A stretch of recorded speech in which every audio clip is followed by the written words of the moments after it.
Okay, so yesterday we have, remember the main goal of all of, this part that, we started here is to be able to predict the flow performance of the field, to be able to calculate the production scheduling, and then finally to be able to calculate revenue and see how, what will be the cash flow with time. And we are really making the system very simple, but this simple approach, you can use it, for some fields. You can use it to calculate the production for some fields. Like in this case, we looked at the Snowhite field in the Barents Sea, subsea to shore, and first we were looking at the, so remember this, we were able to analyze it with the tools that we discussed last time, just because we are making these assumptions. Okay, all the wells are identical.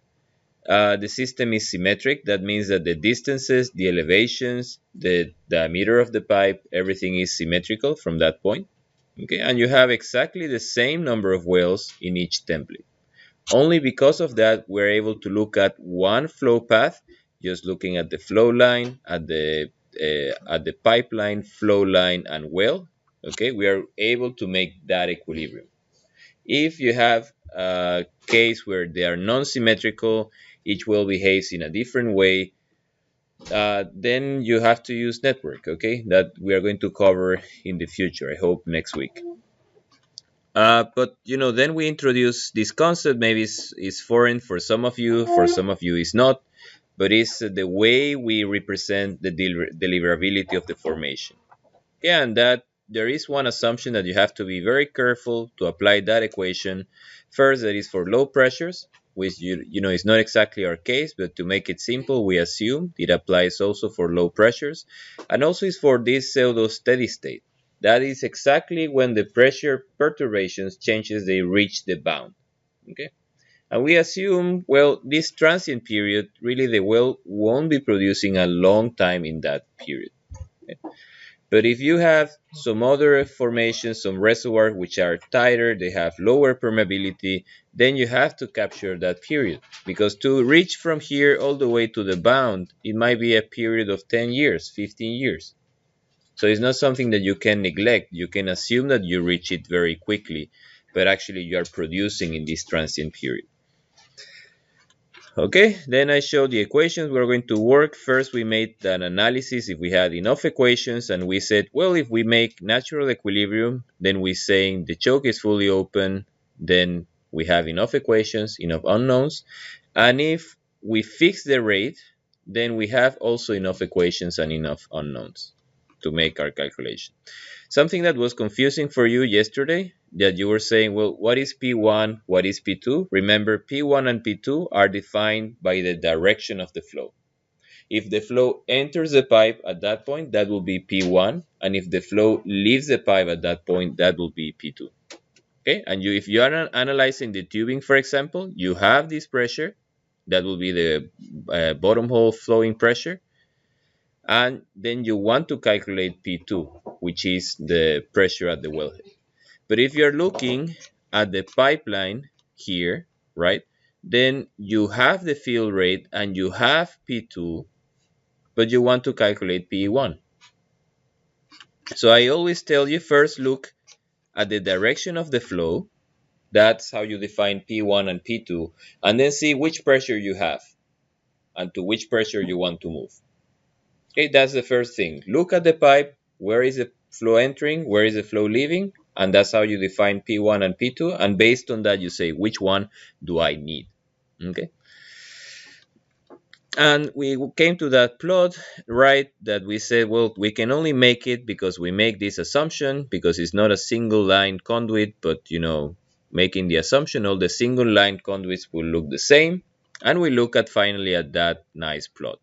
Okay, and that tells you that if I want to produce 2.2, well, actually I need this delta P of 160 bar.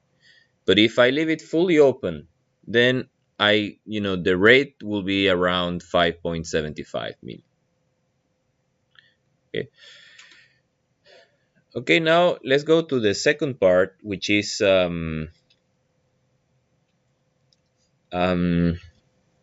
which is looking at the effect of depletion. Okay, with depletion, which curve is going to change? Usually, I told you separator pressure is like you don't touch it. Okay, it remains like that forever. And here, that curve basically is not going to be changed much with depletion. Okay, only if you have something that maybe reduces the cross section of the pipe for system where you have, for example, a scale deposition or wax deposition, then it might tend to be a bit more, abrupt, a bit more inclined. Also, if, for example, for some reason it's not anymore single gas, but you have a mixture of gas and liquid, right? The liquid adds a pressure drop to my pipe, so that might become more steep. But really, the main change with depletion comes in this blue curve. Okay, the available. Remember, that's the one we are calculating from the reservoir, bottom hole, wellhead. So that's the one that contains reservoir pressure. Okay, so what happens with depletion? I just told you change the number by hand, and that's very visual, and you could see that it does something like that. Okay, just is scaled down. And then I made a small experiment yesterday. So I say I put 120 bar, and I saw more or less the natural intersection is at 2.2. Okay, that tells you that you will be able to produce down to this reservoir pressure the plateau rate, right? Because for all the points above that, then you just need to have a choke. But below that point, then the available pressure becomes less than the required. And then you cannot produce that rate anymore unless you put something additional energy to the system. Okay, so that's the second part of the exercise that you're going to work with. I think I won't do it here in class. I will leave it to you, but I will give you some orientation how to make it. So let's look first, at the. So let's say depletion effect when estimating the production. Oh yeah, before that, just one question. How do we find, if we say the system is operating at fully open choke? Okay, here. Okay, well, how do we find that rate? If we make the plot, you can see very clearly, right? That's the intersection. But when we have our Excel sheet, okay, first I'm going to get rid of that. That was just to plot the curve. So I'm going to get rid of all of that. Those of you who were working yesterday, you can save it with another file, because this figure you have to report it in the delivery, okay, of the exercise. So keep that figure and just save it with another name. Okay, but let's say we wanted 20, right, e to the 6, and that's the case that we were calculating initially. Now I ask you, how do I find, without having to plot these two curves, how do I find the equilibrium point?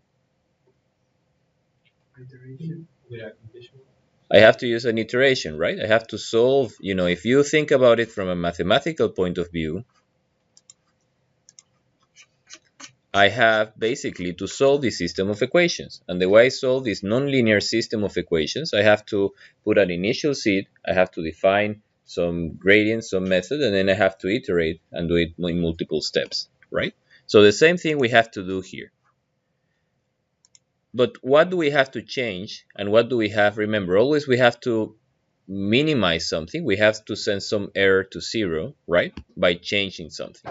So what is the variable that we have to change here? The rate. Okay, that's what we are assuming. Here we are assuming, saying we want to produce 20. Okay, so in that case, that can be my variable that I want to change. And what do I want to drive to 0? Or what do I want to... The opening of the choke, right? Exactly, when I change this one, I should get, this one should be 0. No pressure drop at the choke. And I can start doing it manually. For example, I can try with 30 to the 6 fill rate. And be careful, okay? When you change that, it should change automatically the well and the template rate. Okay, be careful. So you have to put these two, Q well and template, as a function of the rate. Hmm? Okay, so here I got 117. I go to 40 e to the 6, million, 66. I'm getting close. 50 e to the 6, and I think it was 56 e to the 6. And I'm already past it. Okay, that way computers are very good, to making that process continue. So for that, we can use this tool that I told you about before. If we go to Data Solver, okay, you can tell Solver, please, this cell that I have here, the objective, take it to a value of, I want it to be exactly 0. Okay, that delta P of the choke. And how I'm going to achieve that? I'm going to achieve that by changing this rate. Okay, and let's see if it works. And that's all. I could put some constraints here to help it. Okay, for example, the rate has to be greater than 0. Okay, that's something that we know. You have to have a positive rate. Okay, and it found the solution. Okay, and the equilibrium rate is 51.7 million if I leave the system fully open. So keep that in mind to find the equilibrium rate. Let me just put a screenshot here so you have it on your notes.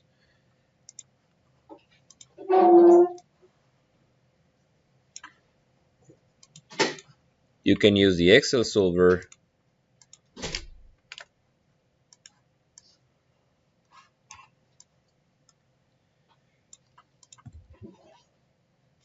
so say how to find the equilibrium rate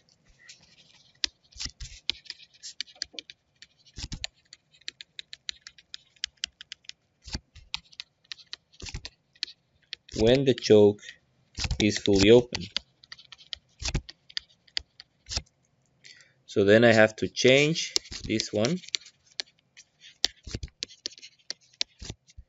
to drive this one to 0.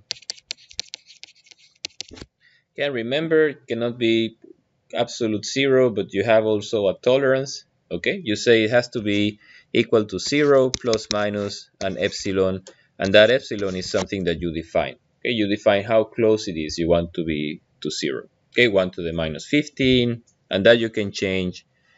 Let's see where we can change it. That's here, I think, in options, and is this constraint precision, I think. This convergence. Okay, so now it's saying it has to be 0 plus minus 1 to the minus 4. Good enough. Okay, bar. You can even reduce it, put 0.1, and it will converge a bit quicker.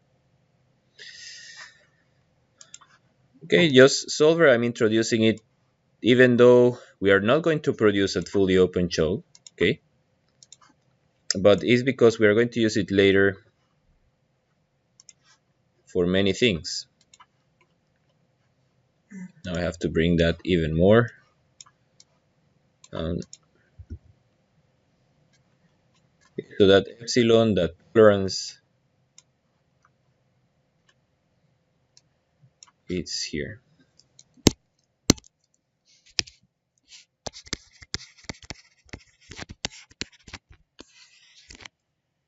Okay. Now, one thing is that your split node, just keep it in the back of your head. Say, that number, I call it the production potential of the field at that time, at time 0. Okay. If I wanted, I could produce the field up to 51 million, right? But I decide not to. I'm deciding to produce only 20. With time, right, that potential will be decreased. I will be, due to the decrease in reservoir pressure, I will be able to produce, the maximum rate will be less and less. Will be 50, 45 with time, then 30, then at some point it will be, the potential will be equal to my plateau rate. And that's where the decline starts. So keep that in mind. This number is the production potential. Let me say also known as production potential of the field. And for fields operating in plateau, they have to be higher than I want to produce. If I say I want to produce that field with 80 million, no way. Because the maximum it can deliver is 51. Okay, so now let's look at the depletion effect. And for that, let's make a small thought experiment. Okay, so let's make this axis, we're going to plot time, and here we're going to plot pressure. And we're going to put different lines here. So let's start first with reservoir pressure. How is it going to behave with time? It's going to decrease, right? If I'm producing the field, it's going to decrease. So it will show a trend, something like that, right? Reservoir pressure with time. Let's go to the other bound. The other bound is the separator, right? How the separator pressure should be with time? Constant, okay? We said that is given by God. We cannot change it.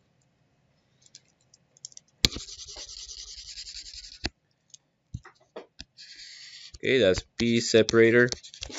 Then let's start to go to the points that are inside. How will be, let's say, flowing bottom hole pressure with time? Remember that comes from, this equation, right? Q well equals CR PR squared minus PWF squared to the power of N. Yes, that's the equation that gives me bottom hole pressure. If this one is constant, right, I want it to produce 3, and this one is going down, then to keep that constant, right, this one should also go down, right, if you want to keep the same rate. Yeah, everybody? Yeah? Okay. So then you have this line going also down together with reservoir pressure. That's PWF. And what is the difference between them? Is what we call, reservoir engineers, drawdown. Okay? Drawdown.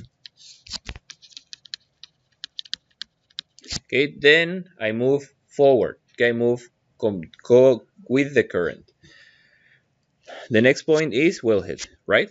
How should wellhead go with time? Wellhead, remember we had another equation that was, how was the equation? CT, right? Tubing P1 over E to the S squared minus P. So that will be WF. P2 squared 2.5, right? That was the equation. And again, the same thing. If this one is constant, right? This one is going down. Thus, the wellhead pressure should also go down, just from the equation. So then I have another pressure drop going down like that. Okay, let me put it a bit lower. Yeah, I think in our case we had, I think the tubing change was very big, right? I think. If we put here 20, the drawdown was 5 bars, so it was very small. But from here to here was a bit bigger. It was like 25.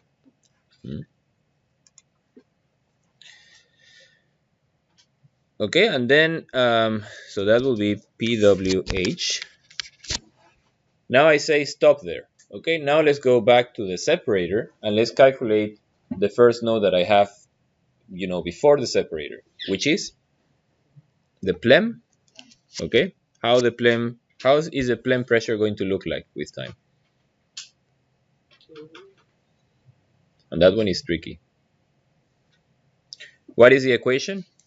Q of the field, right, is equal to C of the pipeline, this big long pipeline, 158 kilometers, P of the PLEM to the power squared, minus P of the separator squared, that to the 0.5, right? So if this one is constant and this one is constant, this one? Increase, constant, right?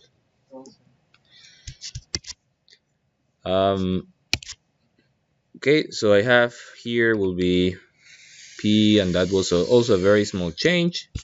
P PLEM. Okay, And now I go to the next node, the only node I have, P template, okay, that is left. How is P template going to look like with time? Constant, okay? We have to put the equation. I think it's, so we say Q of the template was C of the flow line, right? P of the template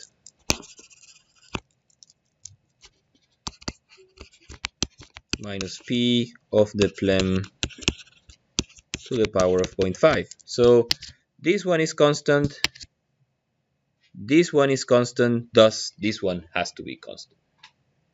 Very strange, right? When you see it from one side, everything changes. When you see it from the other side, everything is constant.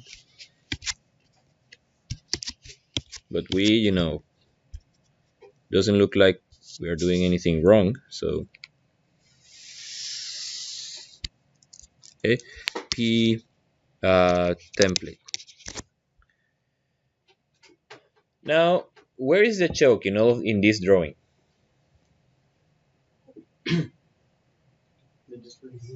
It's just the difference, right? The choke is just the difference between wellhead pressure available and required template pressure, right? So in reality, the delta P of the choke is this guy, right? And you see exactly we say exactly what we saw on this plot, on this plot, right? That the delta P of the choke is going to be decreased with time. Exactly the same.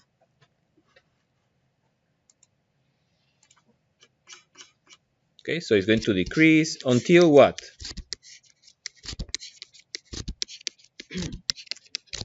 Till the choke is fully open, right? Then these 2 points, they become the same, and then they decline together, right? When the choke is fully open, the template really is the same, almost the same as the wellhead, and they just continue to decline together. So that's the philosophy behind it. What I want you to do in the exercise is, if you go year by year, right? Now let's take back here time, and that will be in years. And initially we have time 0. I want you to go time by time in each one of them, right? I want you to go, initially we're making it 0, the end of year 1, end of year 2, and I want you to calculate this delta P of the choke. And you can say, well, the duration of the plateau will be until the delta P of the choke is 0. Yeah? Okay, so that's exactly what you have to make in the exercise, the second part. 2, 3, 4. Okay, you have to go and do exactly the same. Now, there is one issue, and I want to, which equation you're going to use here for the pressure changing. For that, you're going to use, okay, remember, we need an equation to tell me how reservoir pressure is going to change with time, right? That's the only thing we need. So for that, we're going to use, we need an equation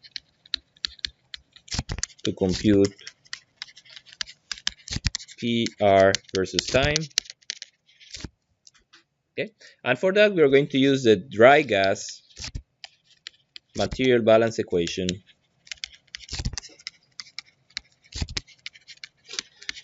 that says the following. Says that the reservoir pressure is equal to the initial reservoir pressure times the deviation factor of the current pressure divided by the initial gas deviation factor times 1 minus Gp over G. That's cumulative production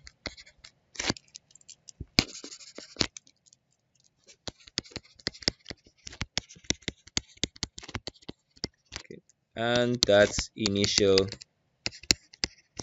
gas in place, right? So that's the equation you guys are going to use, and it's not actually not depending on time, because it could happen that in a year I don't produce anything, so reservoir pressure doesn't change. Really, reservoir pressure is a function of how much I have drain taken out of the reservoir, and that's this guy here. Yeah. If Maybe you already know where it comes from. If you want, I can put the link later, but I don't want to go how we derive this equation. Okay? But here I want to note a very small problem. Okay, first, how do we calculate this GP, the cumulative production?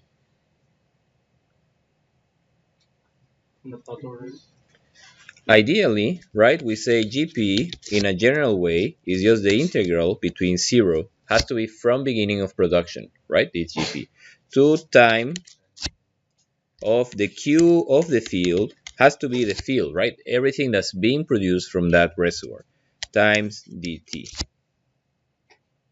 Yes? In our case, it's extremely easy. It's just we have a plateau, so it's the Q of plateau. And that, remember, the units is standard cubic meter per day. So I have to multiply the difference in time, the current time, minus 0. But this time, in my column, I have it in years. Okay, so I have to use a conversion. That one is in years. And to be able to multiply years and days, and they will cancel each other, I need something that tells me the number of days in the year. Okay, and that will be the number of what I told you, the uptime, the number of operational times that I'm producing actually during the year. Okay, and for that I think I say 100%. I'm able to produce 100%.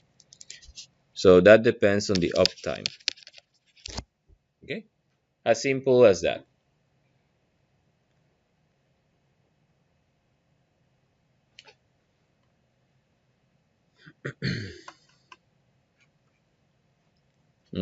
So we said that initial gas in place, I'm also providing it. Now, initial gas deviation factor, for that you have a function, okay, that you can use, a BBA function called Cfact standing.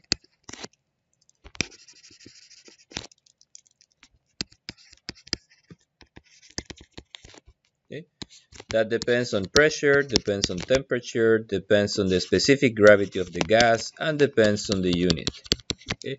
You have it here. If you go to Alt F11,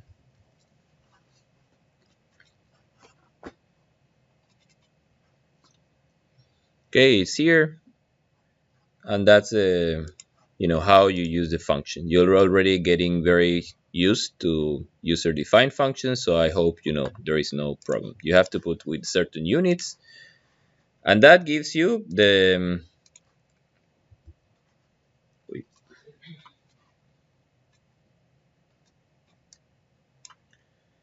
okay, and unit depending if you have in field or if you have in metric, and that gives you, remember that is if you use this equation of state,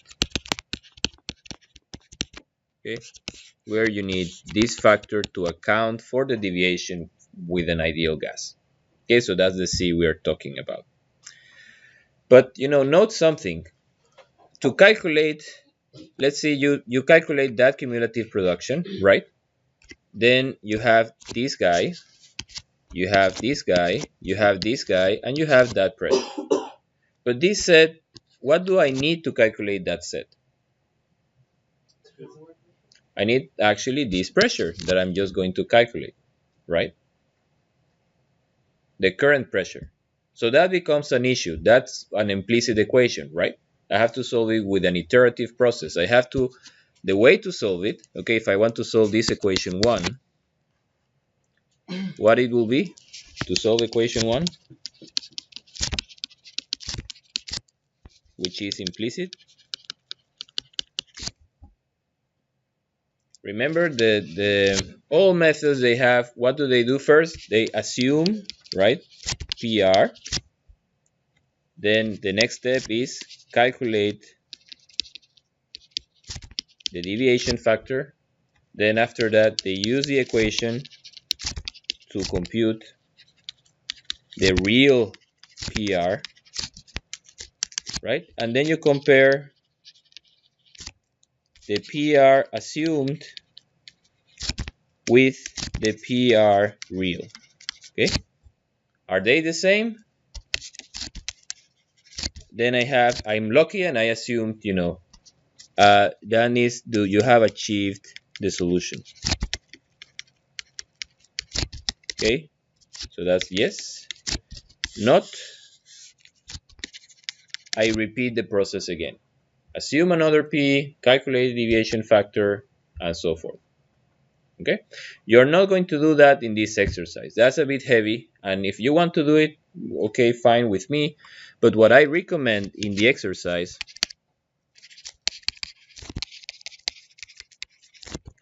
use the set of the current, use the set of the previous time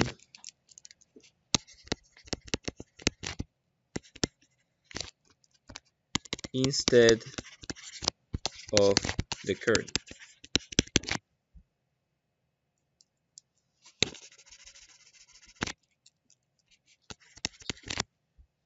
Why? Well, the justification is that the pressure will change so little every year, such that the set also will change very little.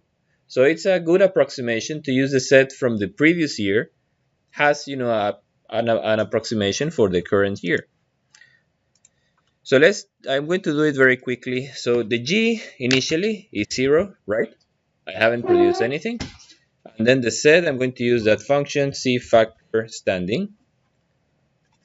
And the pressure will be initial reservoir pressure, which is in this cell. Temperature, I'm going to use the temperature, which is here, F4. I'm going to block it. And then I need the specific gravity of the gas, which is here. I also have to block it. And the units, it was 2, right? For metric. In 97. Now I go to the end of year 1. That means I have produced for a full year this plateau rate. Okay? So I say, what will be GP? GP will be the previous, how much I produced before, right? The year before, plus the rate, the rate of the previous year, times the year, the current year, minus the previous year, okay, times the number of days in a year. Yeah, and the number of days, I go up, I have it just here. Yeah, it's exactly the same formula that we were using. And for the set, okay, for calculating reservoir pressure, I'm going to use that function. Okay, I have already programmed this equation for you, that equation for you, right? So it's called, if you go Alt F11, it's material balance, MBAL, and it's called MBAL gas tank, gives you reservoir pressure. Okay, and it needs all of these things. Here I put recovery factor. Recovery factor is the ratio, right? If you think about it, recovery factor is just that ratio. Okay, that is recovery factor, this guy here.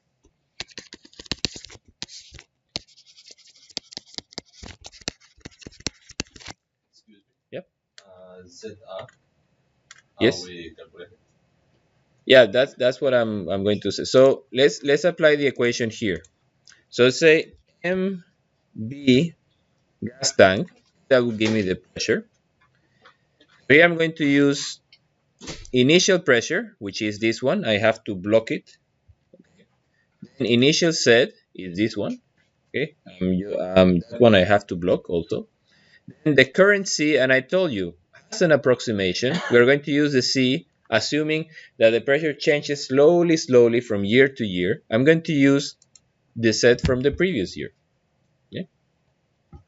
And then the recovery factor is just this number divided by the initial gas in place. This one here, and I block it, and that gives me 258. Yes? Okay. Then I can calculate set because I have the pressure. And then when I move to the next year, then this pressure will use actually the set from the previous year. Okay? Yes. Okay, so that's all I wanted to comment. So we are not going to make it in class. I think we have some other things to do, but that will be part of the exercise. Okay, so you're going to continue with time until you reach the end of the plateau. And I'm going to ask you to predict the production profile for 4 years after the plateau. Okay, so how do you calculate? Yeah, so let me, that discussion we can take it later, I think. That clear? Yeah, more or less clear. Yeah. Okay. So now let's talk about a bit about the choke, right?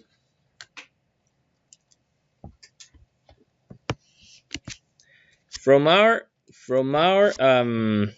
okay, let's go for year one, for example. We found here that we need a delta P of the choke of, in every well, okay? So for year zero, we found we need a choke such as, okay, delta P of this choke should be 163 bar. The rate through that choke should be 2.2 e to the 6. And we can also put, the gravity of the gas, 0.55. That, can I use, so is it such that any choke can give me is that what I will say, is that something that I can achieve no matter what? Any choke, in the pump, you have to, we had this drawing, right? When we said we want that, okay, we have to find a pump that is applicable for that application, and we are not sure we might be able to find it, right? But for the choke, I'm asking you, is it such that I can use, I can find a choke actually on the market to give me that delta P? Yes. What are the constraints for choke operation?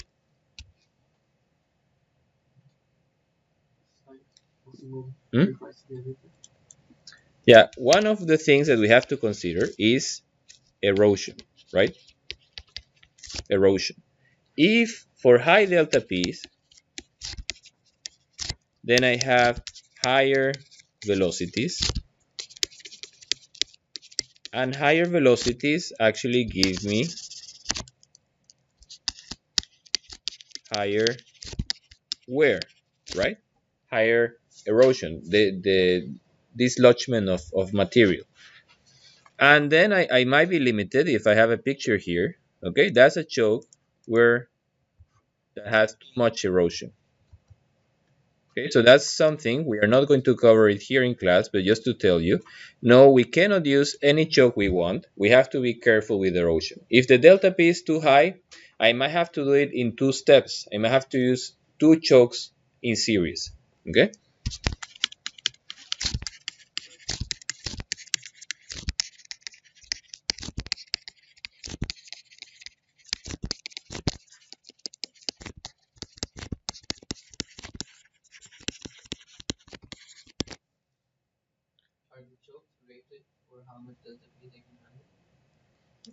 Yeah. Just okay. So the choke. Okay. If we look at is it so? Sorry. Do you want to take a break? Because it will take me like 10 more minutes. Do we take a break and then continue, or yes? We have to use democracy. Who wants to take a break now? Okay, so we take a break.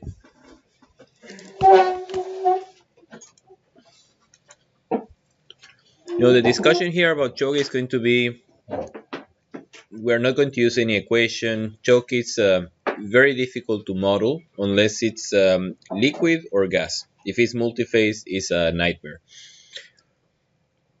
So I don't want to go into the equations. But I want to tell you qualitatively how the choke performance looks like. Okay, and make you aware of some things about choke. And if you have, in the future, I will say choke is something that has a lot of uncertainty. So if you can take it out of your system, do it. Okay, and then you perform the analysis the way I told you here, taking it out and see how much you have to deliver, and then you adjust the choke until you get exactly that you need. Okay, so the choke, if we think about it, there are many types, complicated geometries, but we can say fundamentally a choke looks like that. Okay, it's a place where I have a very abrupt restriction, and then after that I have almost no, the pressure is almost not recovered. Okay, so if we plot the pressure along the axis of the choke, see how the pressure initially drops dramatically down, then it recovers a little bit, and here it recovers a little bit more. Okay, but you have this big peak, and actually sometimes if you're working with gas, first if you're working with oil, you might have some strong vaporization of gas coming out in this low pressure peak, and with gas you have a cooling effect. Gas, when you drop the pressure, it actually cools, so you have a very strong cooling effect on the choke. Yeah, and here, the pressure is going to be low, but also the velocity is going to be extremely high. Okay, at the throat. So let me put some.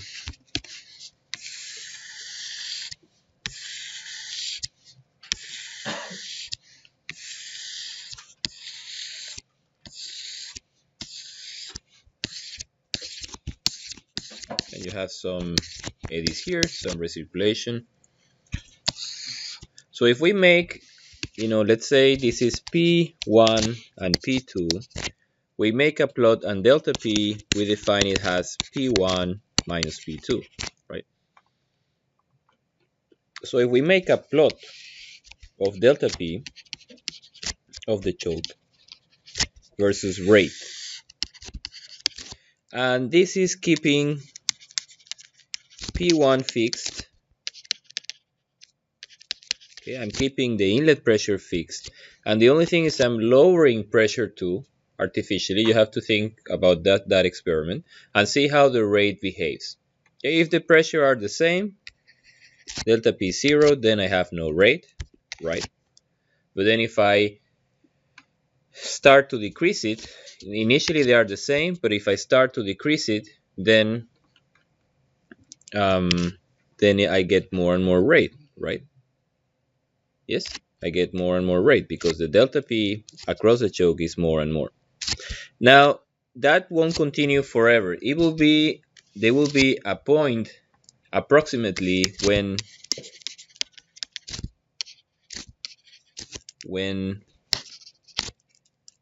P2, P1, P2 divided by P1, approximately 0.5 to 0.6, that I achieves actually the velocity here in the throat starts being equal to the sonic velocity of the fluid. Okay, to the sonic starts at this point,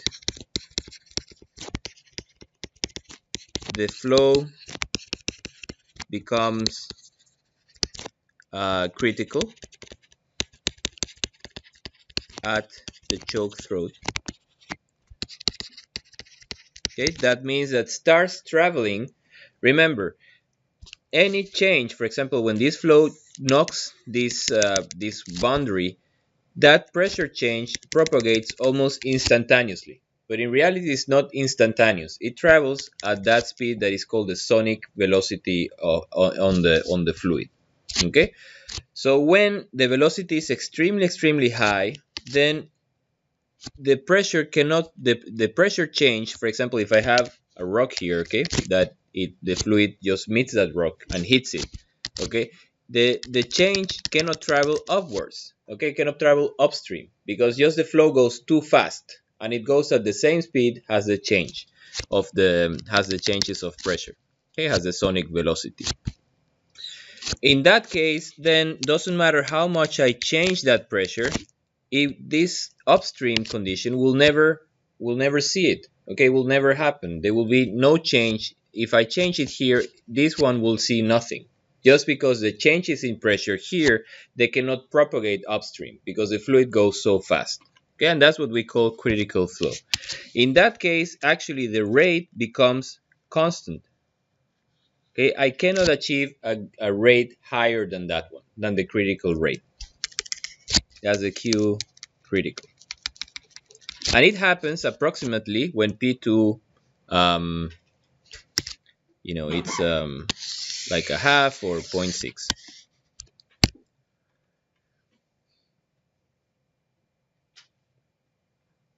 Okay.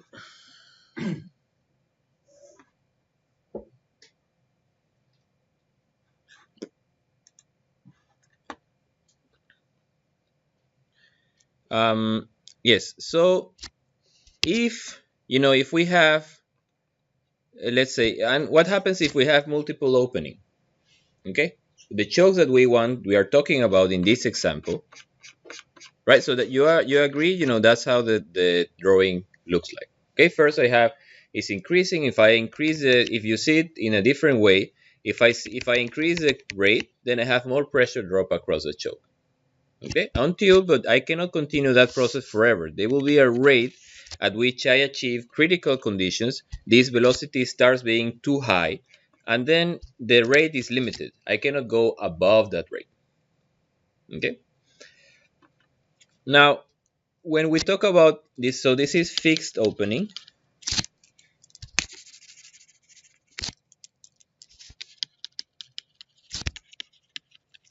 Okay. And what happens if we have a variable opening choke? A choke that I can change like this one, okay, that I can change the opening. The operational map is going to look extremely similar. Okay, something like that. But in this case, it will have a family of curves depending on the opening of the choke. Right?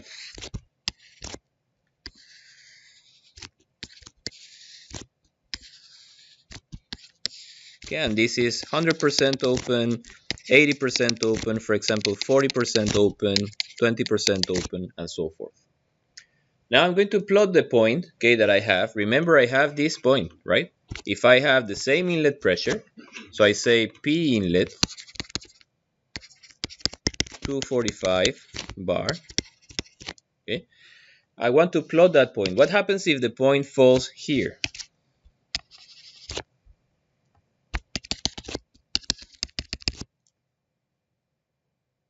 Okay, that means that I have maybe to put the choke, okay, at maybe 90% opening, okay, exactly to achieve that pressure drop.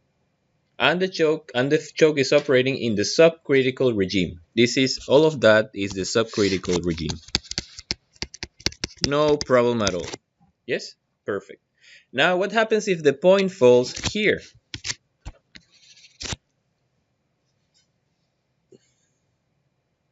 That means that the choke is operating in this regime, right? In the critical regime, and then there is only one particular opening that will give me exactly that rate at that pressure, and I have to find it. I have to find exactly this line. Okay. Another question: what happens if the point is here? The choke is too small, right? When it's fully open, still I need a higher rate. Okay, so that means that the choke is here. The choke is too small. Okay, and what happens if the point I have it here?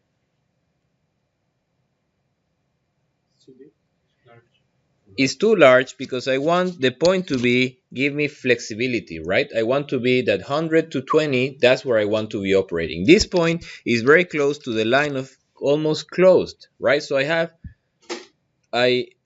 so I cannot, I don't have much room to operate in this choke. From 0 to 20, that's what I can control. So that means that this choke is too big choke. Okay,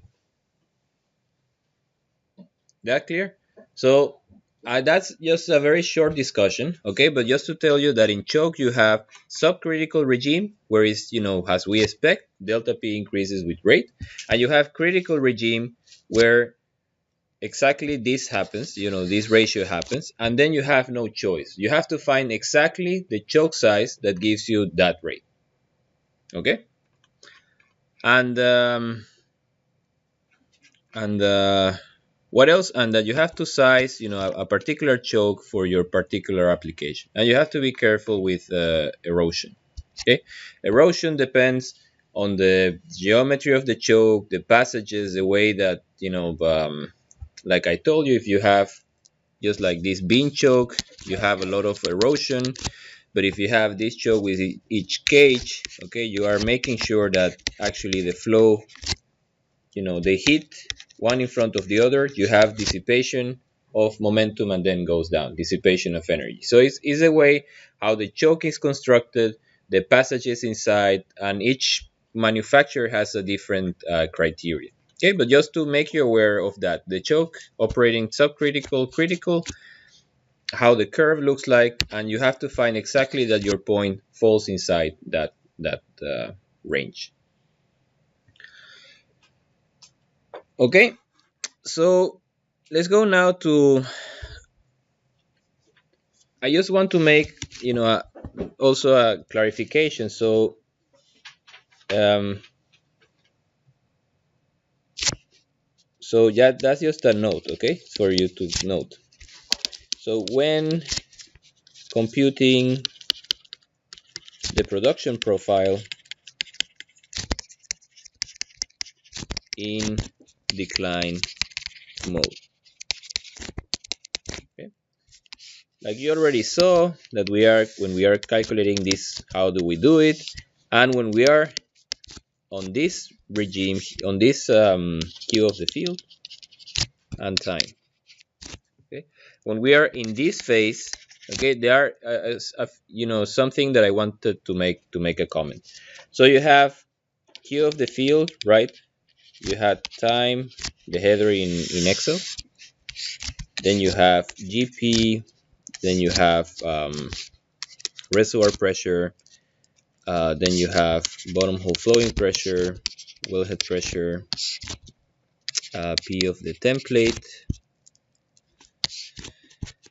P of the plem, P of the separator, and delta P of the choke. Right? And let's say that you are exactly here at the end of the plateau. Right? So that here you have exactly 20, okay, e to the 6. And here you have, this is exactly 0. Okay, you're exactly at the end of the plateau. Then when you move to calculate GP in the following year, okay, let's say this year is X and this year is X plus 1, okay, when you want to calculate GP here, how do you calculate it? Let's say we have reservoir pressure and here we have reservoir pressure star, right? We make our equilibrium and this rate change now, instead of 20 is 19, for example, e to the 6, right? So I say my rate is here. So in theory, how do I should I calculate that GP?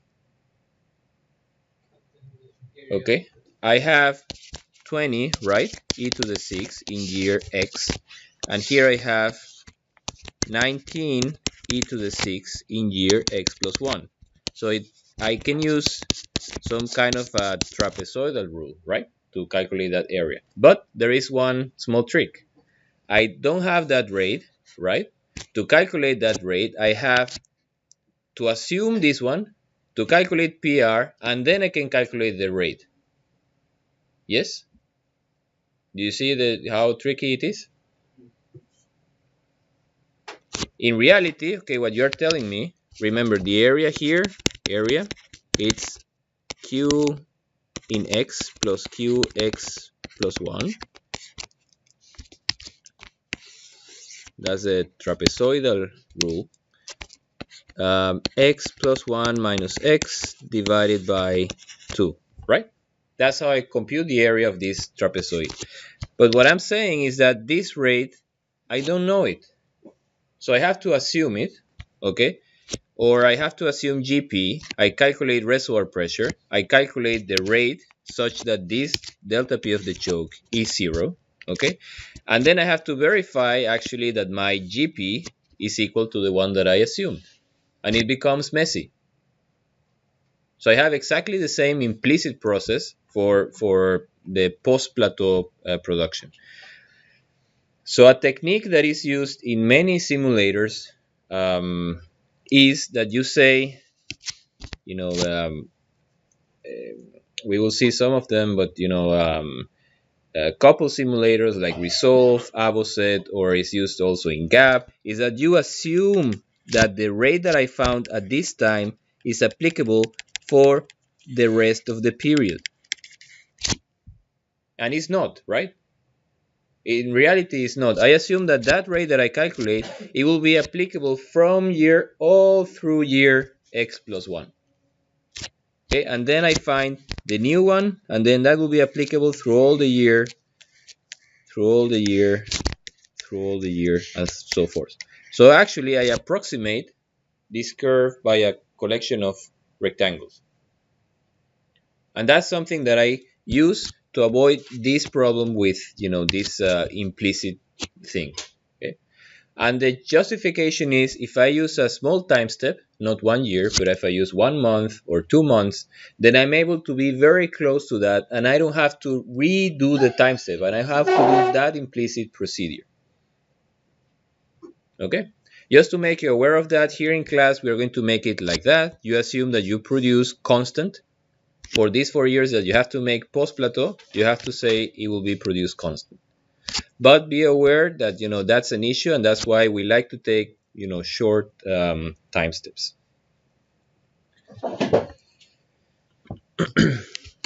Okay, so now let's say just that was a side note, okay?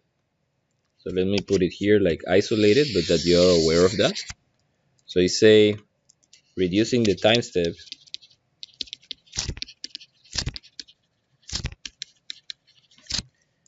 improves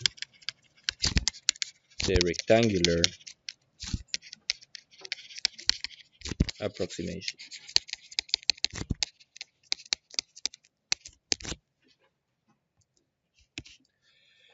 Okay, so now let's say how can we prolong the plateau?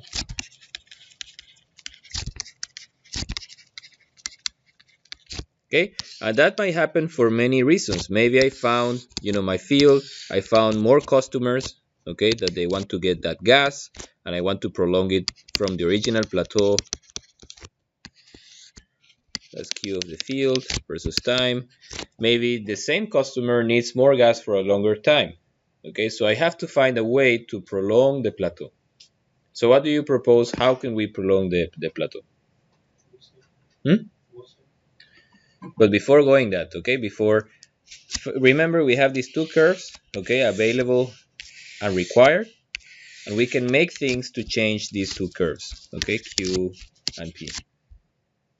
How do we change the available pressure curve? Okay, remember this one contained reservoir, right? Plus well, plus tubing. So how can we modify that curve? No, before going there. By pressure maintenance? That's one thing, okay, but if let's say we don't want to, if we look at the equation, right, it was CR PR squared minus PWX squared to the power of n. So we can change, if we manage to change that C, it will produce more. And how do we change the C? We can use fracturing, right? We can use stimulation. So we can improve or increase well deliverability. Okay, that basically in our model is increasing C, is making it bigger. So that I can use by fracking. Okay, I can use stimulation. I can use acidizing. Okay, all methods that I increase C. Now we go to the tubing. What can we do in the tubing? Hmm? Yes. Diameter is expensive, okay? So I'm going to put it here just in case. Increase the diameter, and you will see that's not always feasible. Depends if you have, the size of the tubing hanger. Okay, our drillers can explain you a bit better, but basically you have the tubing, and you have here the casing, right? The production casing, and that is hanged. The tubing is hanged by some, it's like a disc structure. Okay. Now the drillers are going to complain. It's not exactly correct. Okay. So here you have the tubing, and that has, holes for the annular space, has holes for if you have a gauge, has holes for the subsurface safety valve. So there are many other things that have to be, sent through that tubing hanger. Okay, that's the tubing hanger. Okay, you have many things. You have many lines. You have hydraulic lines, pressure gauge. You have subsurface safety valve. Okay, and if you want to just increase the size, it might not be, you don't have enough space. Okay, it becomes just one too close to the other, and it doesn't keep the structural integrity. Okay, so this option is expensive, and I might be limited by the tubing hanger size. Okay, what else can we do?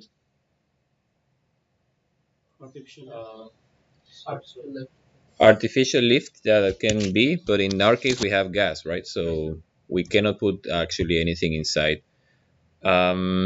We can, in some cases, right, the tubing, what happens is that it becomes, you have the building of some, for example, scales, right, some deposits on the tubing wall, and that restricts the size. Okay, that reduces the size with time. You have accumulation, and that restricts the size. So one thing you can make is just scale removal, right, to mill it out and just return it to its so say remove deposits. Something else we can make? Huh? Reperforation, etc. Okay, that enters into here, right? I'm increasing. You can reperforate. You can make it lateral, etc. Okay, but I think that's more or less everything you can make on that curve. So now, what can you make on this curve?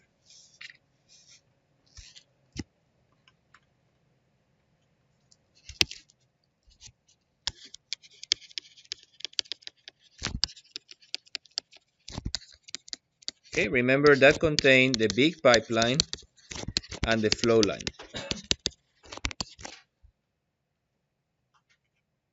So I can again increase the size, increase the diameter, and that's going to be extremely expensive because in our case the pipe has 158 kilometers. Okay, so that's not a good option. What else? The separator pressure. Okay, that's a decision I have to take. Be very careful. Remember separator, I told you if we reduce the pressure, volumes increase, residence times is affected, separation efficiency is affected, but if we can reduce it even a few bars, we will be able to prolong the plateau. Because if we look at this figure, right, the main effect is that we're going to bring all of these curves down, right, when we reduce separator pressure. That will be perfect, but we have to be extremely careful. So I'm going to put it there with a question mark here to say reduce separator pressure.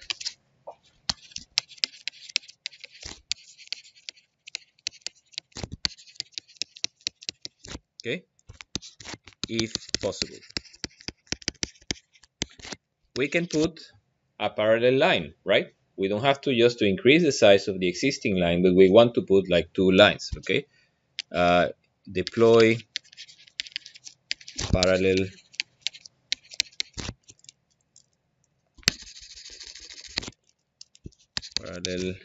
lines, okay? And the main logic behind it, right, is that if you think about it, your production system in a very primitive way, like you have a reservoir pressure and you have here a separator pressure, right?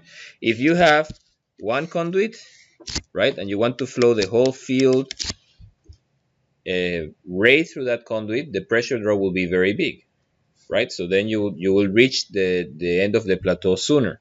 But if you put more conduits in between, okay, then the pressure drop through each one of them will be less, and you will reach the end of the plateau later. Okay, so it's like having parallel conduits, and that's also one justification to add more wells, right? I can just add more wells. Remember, in my example, I had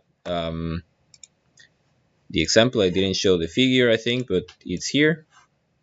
So I had one spare in each template. So I could use that to drill one well in each. And then I can just increase the plateau. That's also expensive.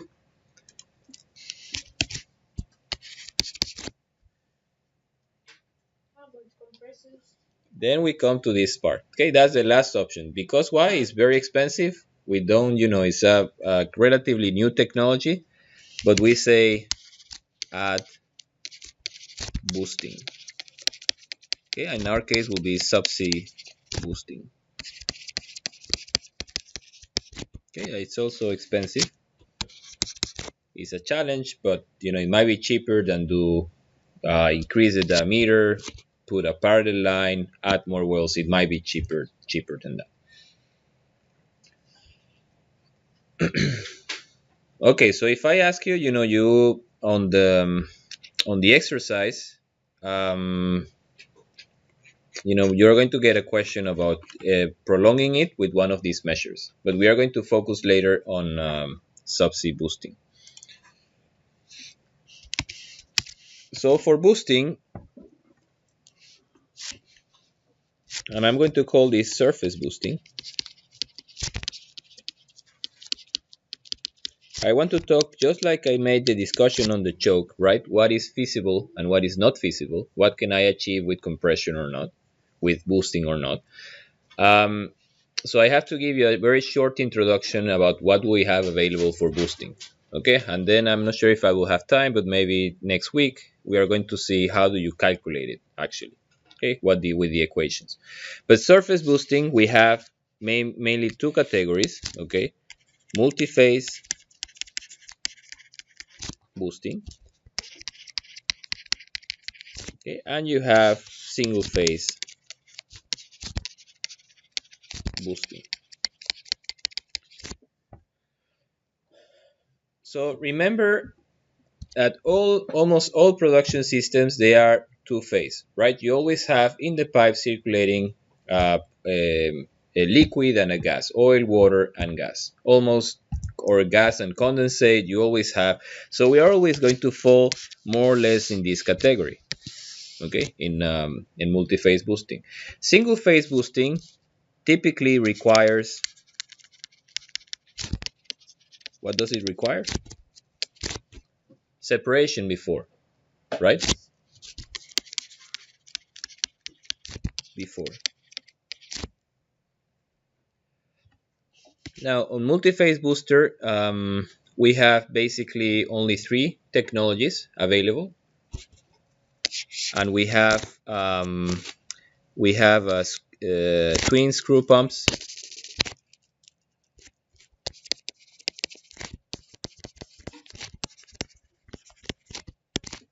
we have a helicoaxial pump,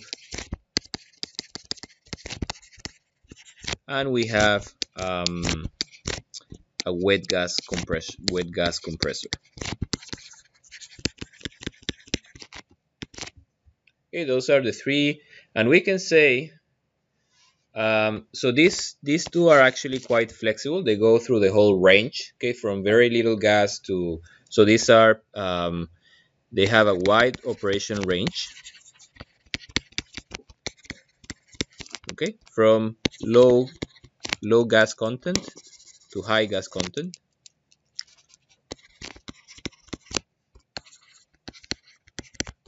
To high gas content. While this wet gas compressor, like the name indicates, is mainly should be meant is mentally is designed for gas with some liquid, okay, with some liquid. I'm going to put just some figures. Okay, so that's a twin screw pump.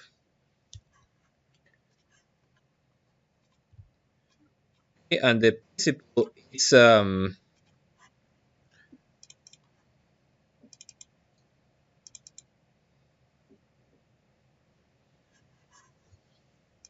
okay. Principle is like based on displacement. If you see you have a piston cavity, you have two valves, and when that cavity is filled, when you move the piston down, this valve is going to open, the pressure is going to increase, that valve is going to open, and you're going to send the fluid out of the cavity. Okay? Then the piston goes on the opposite direction, the pressure in the cavity is reduced, this valve opens, and then you have that is filling the cavity. Because of that, you have to be so that's a what is called a positive displacement pump, and you have to be aware that the rate will be exactly smooth, but actually the rate will have some variation of these machines. Okay, there you have so CFD animation, and let's see, I have here. So the twin screw pump works in a similar way, okay, with two screws that rotate,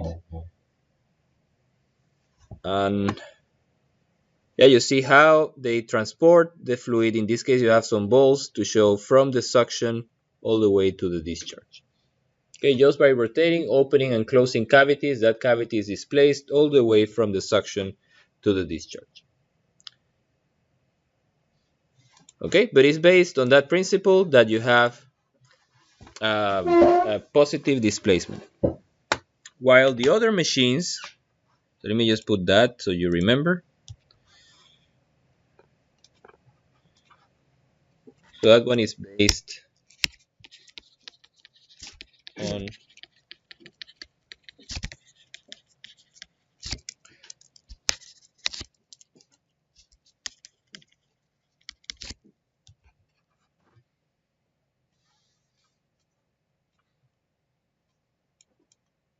okay, and this for some reason it has been as offshore had they have disappeared a bit during the last years. Okay, they had like 5 installations 4 years ago, and now I think last year they had only one. But they are trying to get back into the market, and they don't have like a piston type. They don't have such big pulsations because they have pulsations. They have variations, and then you have this helicoaxial pump, which is really the workhorse that we use in many times, many places in the world. Where did it come?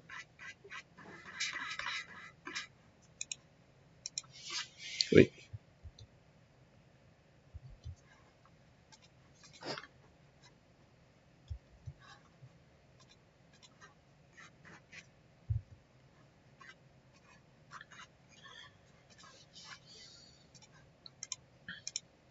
You know that it looks like a pump, and the main principle is that you have one part which is rotating.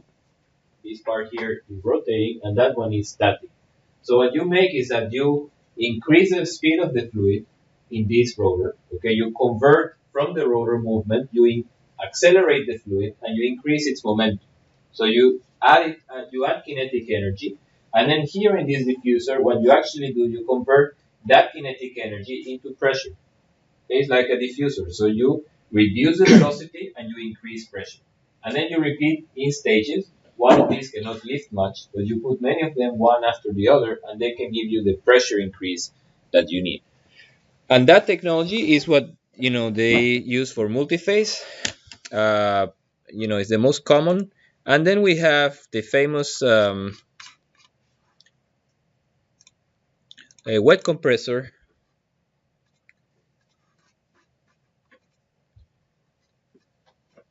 Wet compressor that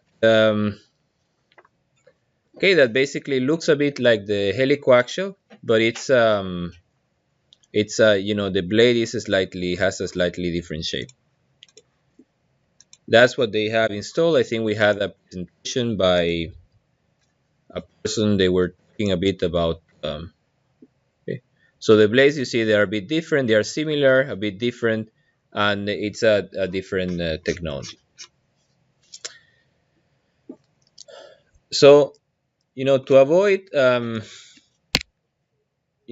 because we will need more time to go through these machines, how they work, the performance maps. So I want to go here, okay, to this, and actually to when we separate before and then we perform single phase boosting.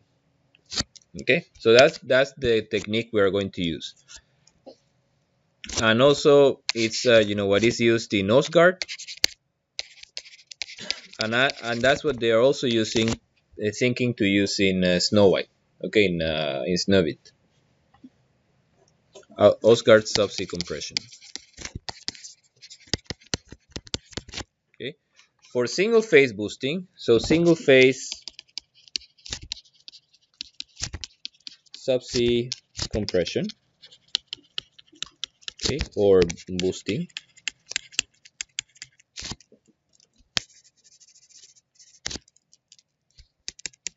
Okay, we need a separator, right? So here comes the field stream. Then we have a separator. We have here coming the gas, and here we have the liquid. Then we have this compressor that can be a dry gas compressor. And then here we have a pump. So they are going to be at the same pressure, and then you merge them, and then you send it back to the pipe, okay, to pipeline. Okay, very simple. But here you can use, due to the separation, you can use single phase machines. And because the intention is always to achieve a high pressure drop, right? You want the pressure in pressure 2 will be big, such that it will give you a big increase in rate. These machines are usually a centrifugal pump and a centrifugal compressor.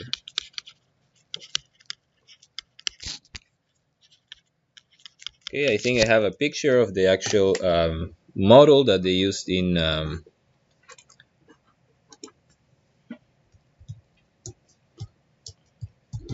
Osgard, so you have an idea how it looks like.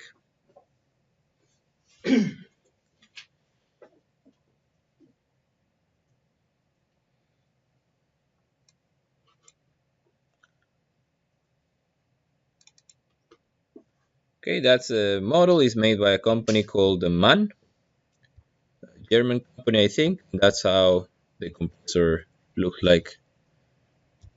Let's see if I have a better picture. So it's a centrifugal.